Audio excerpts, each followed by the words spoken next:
it's Neva. I'm here today to tell you what the top 1% of high performing wholesalers, what we know that you guys do not know, that is preventing you from ever getting your numbers correct to have a deal.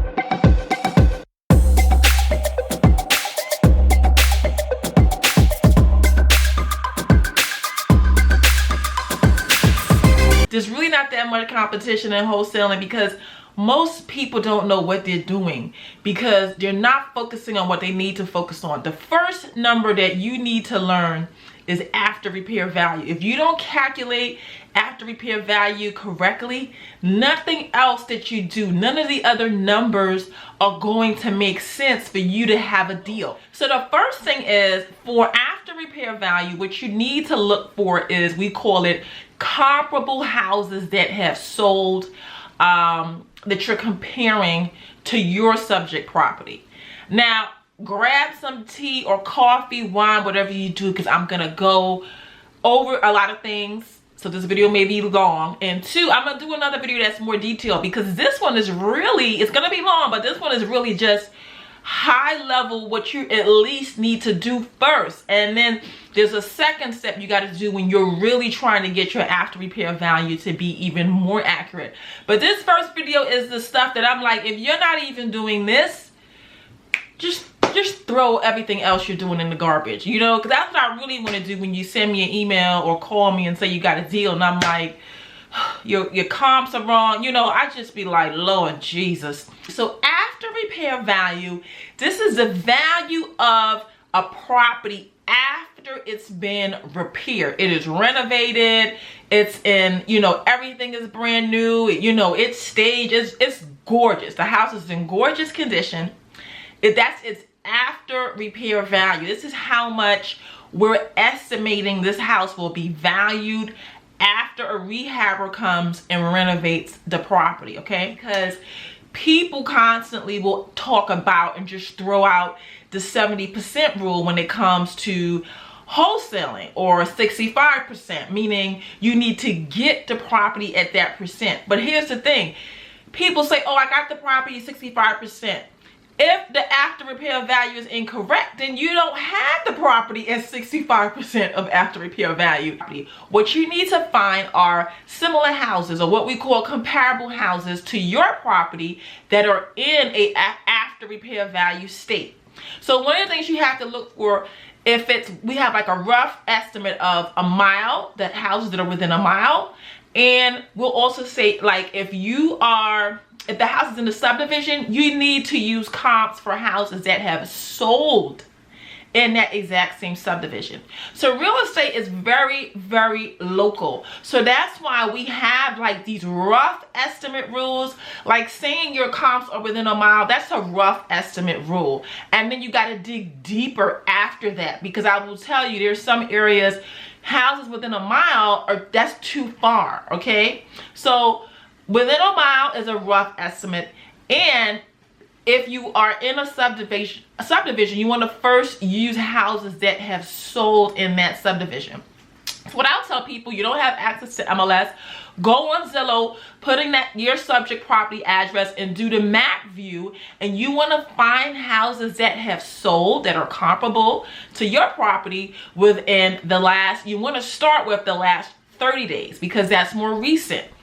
And if you don't get enough data, like you pull in for the last 30 days and you only see one house, that's not enough to do a comparable analysis, right? So you want to have multiple properties. So you're going to keep, at that point, you can start to go further out.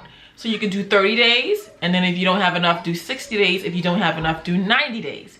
Now, there's been times I've had a property and no house has sold. I had to go all the way back to a year. The key here is that when you start going past 90 days, 4 months, 5 months, you got to be careful when you do your comps, because the season has changed. And when the seasons change, it does impact how much the exact or similar houses will sell for. Meaning, a lot of times in certain areas, houses will sell for more in spring than they're going to sell for winter, even though it's the exact same house, okay? Now, here, like I said, I'm going to give you the stuff that top wholesalers are doing. A lot of times people pull their comps and they ask an agent, a real estate agent, to pull their comps. You got to be careful with that, because a lot of times when they pull those comps from MLS, it does not include off-market properties. So you want to make sure that your comps include, if there were off-market properties that sold in that area, that's a comp, you need it. If there's a house that just sold last week that's dead smack next to your subject property, you need to calculate that. You need to know that. But say if it was like a for sale by owner or something, that's what I mean when it's like off market, you need to know the data for that. So you can check, you can go on Zillow. Zillow will have it. You know, Redfin, Trulia, these types of websites will a lot of times have the off market property for sale by owner. You could also check the tax records and pull and see, you know, if there's something that's sold. So you want properties in MLS that are similar to yours for comps, and off-market property. You know, you just want as much data as you can, because when you're calculating after repair value, it's not a guess, right? You need data for you to do any type of analysis. The more data you can get, the more accurate your estimate will be. So you want data, right? When you're, just think after repair value, how much data can I get on these houses so that my estimate is correct? Think of it that way, okay? So I'm gonna tell you the items that are on my list, that's what I'm including when I'm pulling and selecting which houses I'm going to use to include in my comp. So we already did location, that, you know, we will be pulling within a mile, we'll be pulling within the same subdivision. The other thing you want to check is when you pull those houses, are they in the same school district? So that makes a difference, because that's why I said sometimes in some areas a mile is too big, because when you check and look at the other houses, they may not be in the same school district. You want to compare houses that are in the same school district because the street quality. And I've learned this the hard way when I've had to sometimes go back, because my cash buyers have asked me to go back and get a lower price because I pulled comps. But what the rehabber would tell me is, this comp, it is in the same neighborhood, but the house is on a busier street than like a cul-de-sac or something. That does impact how much a house will sell for. People will pay more to be on a quiet street than to be on a busy street. And me, now that I think it through as a woman with kids, I don't really want to buy it. I'm not going to pay a premium price for a house that's on a busy street, because, you know, my kids were outside playing. I don't want cars zooming down, you know, down the street. So I definitely see how that makes sense. Real estate is so location specific. I can't stress that enough. That's why I tell people, you have to really just take a day, take weeks. Just go on Zillow, go on Google Maps, drive through the areas you're looking to invest. You got to learn the area, because real estate is very location, okay? So street quality, you want to look at that. Is this a quiet street or is this a busy street? You want to compare similar things. If your house is on a quiet street, you need another house on a quiet street to compare for your to calculate your comp analysis. The lot size, you want to look, is it on an acre, half an acre? It could be the same house size, but you want to look, hey, is the lot the same? Because, you know, people are going to pay more if it's more land, hey. So you want to look that it's about the same lot size. The other thing I have on here is the house size. For the square feet, you want to look that the houses are within, the most I would say I do 20%. They need to be within 20% the same square feet. So you can't compare a house that is 2,000 square feet to a house that's 5,000 square feet. That's not a comparable house for you to pull and include when you're doing your analysis. So you want to look at square feet. The square feet needs to be similar. You know, you need a house that's 3,000 square feet and your other house is 3,100 square feet. Things like that. They need to be really close in square feet, because that impacts how much this house will sell. Like I'm telling you, these are the top things. These are things that, you know, we've been through all the learning curve. We're trying to make money. We're not trying to lose money. We need the numbers to be accurate. I'm telling you, this is what top 1% of wholesalers, this is what we're calculating when we're doing after repair value, okay? So I know y'all looking like, this is a lot of stuff. I thought I was going to pull 3-4 houses, and then I was, no. All right. Okay, what's the next thing on my list? It's so funny. When I started, I thought this was like a given, but I'm surprised how many times people have sent me comps. It's a 3-bedroom house compared to a 2-bedroom house. I'm like, throw this whole thing in the garbage. You cannot include in your comparable analysis a 3-bedroom and 2-bedroom house. No. If your house is 3 bedrooms, you need to find another house that has 3 bedrooms. If your house is 4 bedrooms, you need to find another house that has 4 bedrooms. Bedrooms make a big difference. The number of bedrooms must be the same, okay? And like I said, this is your rough estimate starting out. You want to pull similar houses, but for bedrooms, 3, they need to be the exact same number of bedrooms. Baths, the same thing. Right now, I can tell you, people love bathrooms. It makes a big difference if one house has 2 full baths and then the other house has 2.5 baths.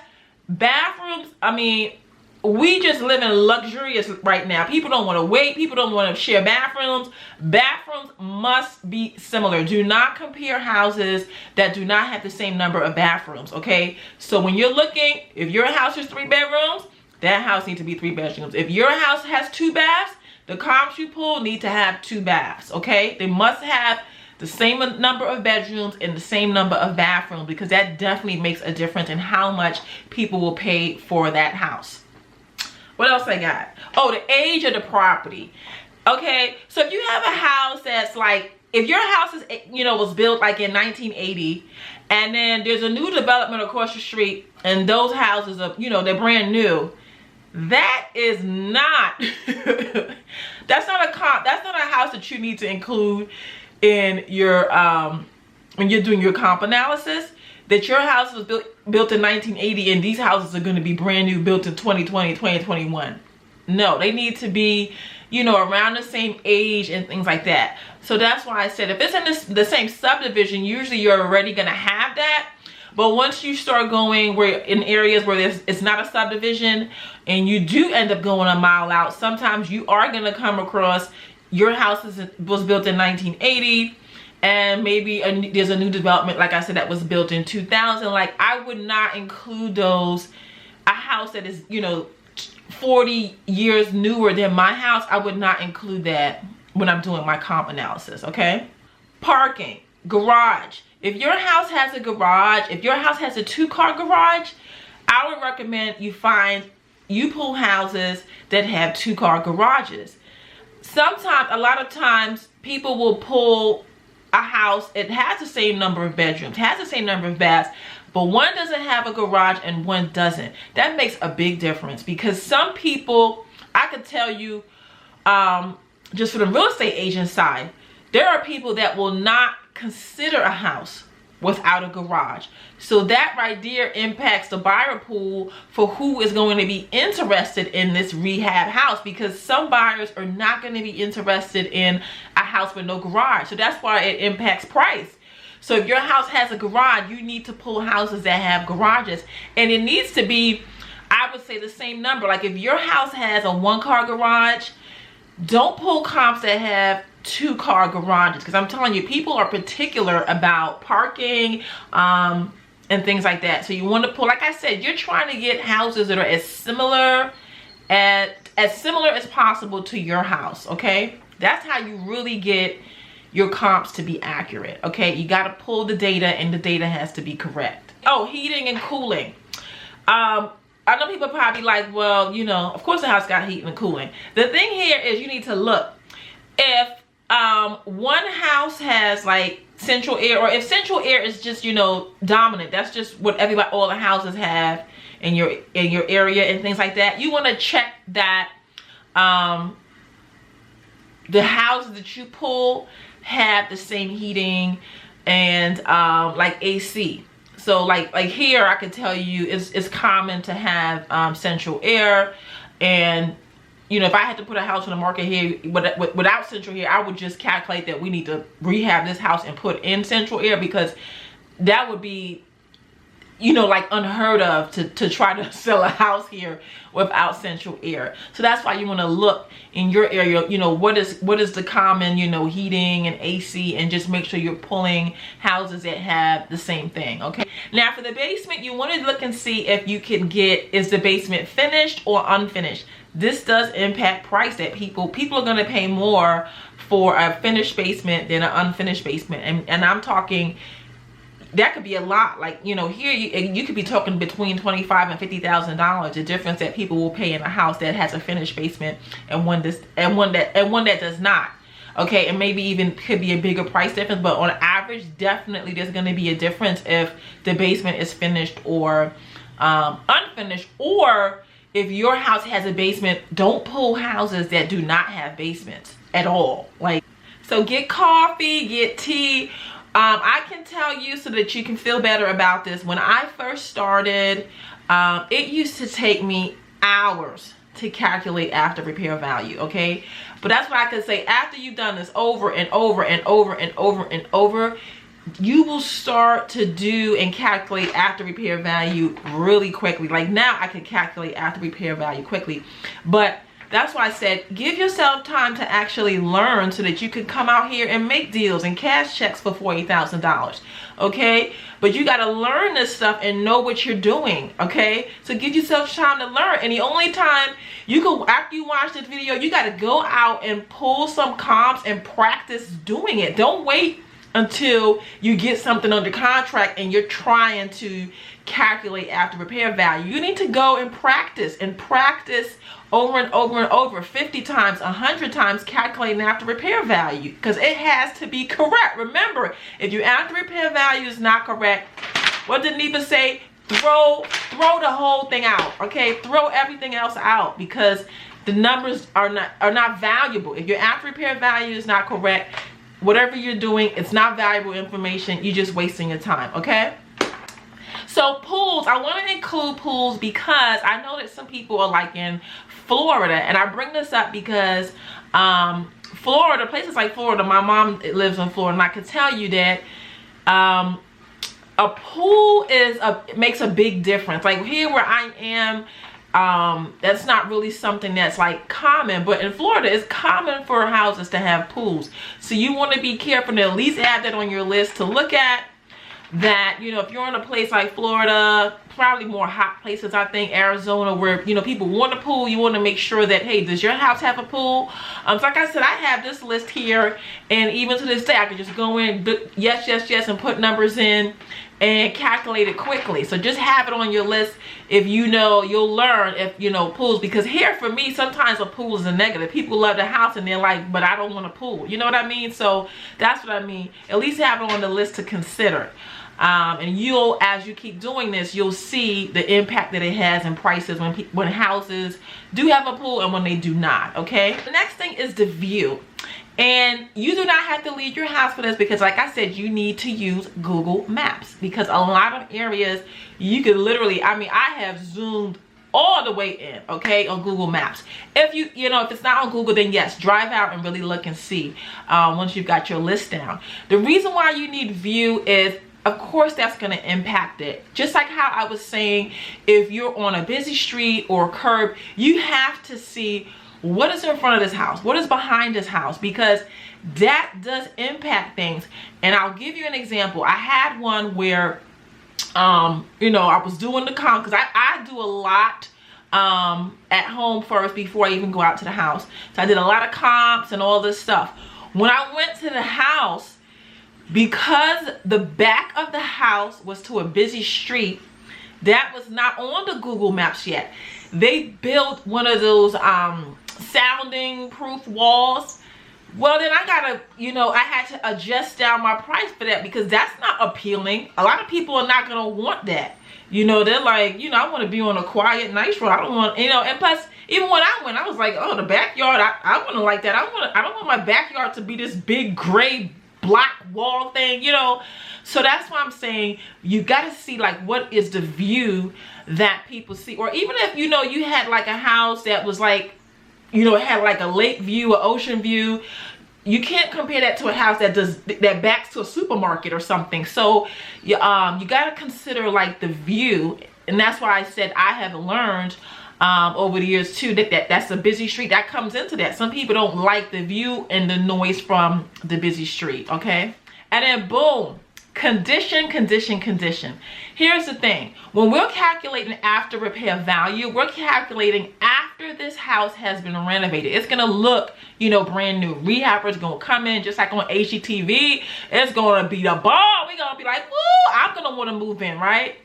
So when you pull when you're pulling property to use to do your analysis, you want to pick the properties that are in that condition, right? So if you look, the house is dark, it's raggedy, there's old stuff, the pictures online, there's people in the picture, that is not the house that you want to pick for your after repair value. Your after repair value, after you've pulled all this stuff to make sure these houses are similar, you want to now hand pick the prettiest houses, the houses that were staged, the houses that are like, you know, they're just a 10 online. You want the houses that are renovated, they're in great shape, new appliances, new paint, new floors, those are the houses that you want to pull. Everything else, do not include them, because your house, after it's, even when you're wholesaling, that is what the number, that after repair value, the rehabber is looking, what is this house going to sell for after I fix it up? So I don't want a comp for a house that's raggedy, because my house is not going to be raggedy after I fix it up. So condition after that, you got to pick the prettiest houses, okay?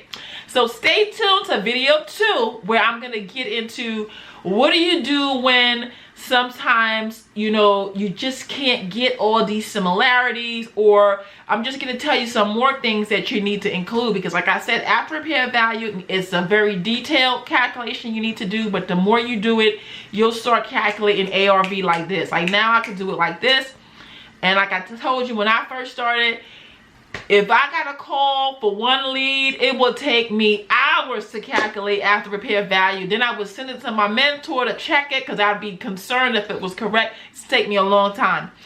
Because all of this was new to me. I wasn't a real estate agent then. So everything that I was learning that was important, that needed to be included in after repair value, was new to me. So that's what I'm telling you. You can learn this and it's going to be easy.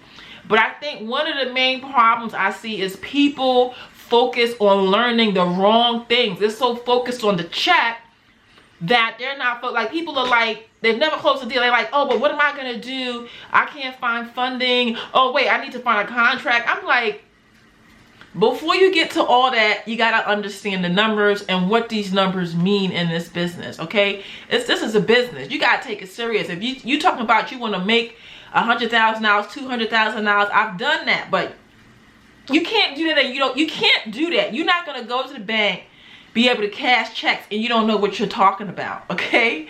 You got to have knowledge, and you got to have wisdom, and wisdom, all wisdom is hey, you got the knowledge, now you know how to apply it. So that's what I'm saying. A lot of times people know, they're like, oh, the 70% rule. How do you apply the 70% rule? That's what you need to know, and this is how you apply it. This is how you know what needs to be included. All right, so I'm gonna see you next video. I love you. Take care. Bye bye.